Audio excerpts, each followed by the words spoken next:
Proposed legislation in Washington would lower the voter threshold for school bond measures, making it so only 55% of voters would have to approve them rather than the 60%. Yeah, Albert James is in Olympia with what school officials think about the move and how voters will weigh in.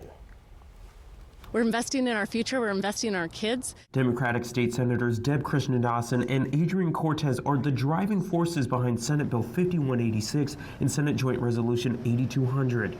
The measures would amend the state constitution to lower the approval rate needed for school construction bonds. With the 60% right now, it's an unachievable goal for many of our districts. The Office of Superintendent of Public Instruction testified in support, saying that out of 14 bond measures this past November, only 4 passed. They say that number would have gone up to 9 if the threshold was at 55%.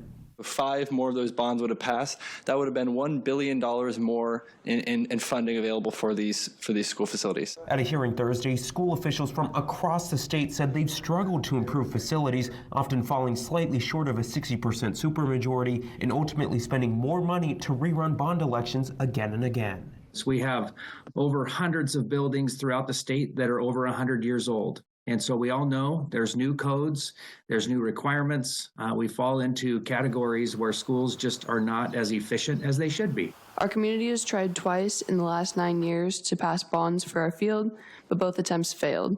Without that support, we lack the facilities that many other schools take for granted. When our football team made it to the state playoffs, we couldn't host the games at home because our field wasn't good enough.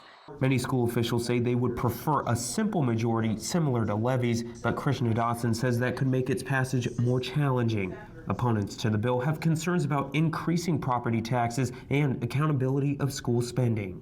There should be efforts to make it harder to raise taxes. There should be efforts to actually lower property taxes.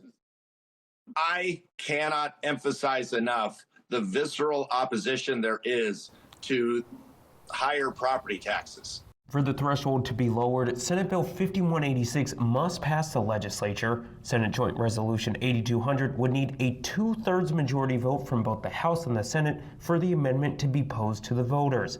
Then, a simple majority of voters would need to approve that amendment, lowering the threshold. In Olympia, I'm Albert James reporting.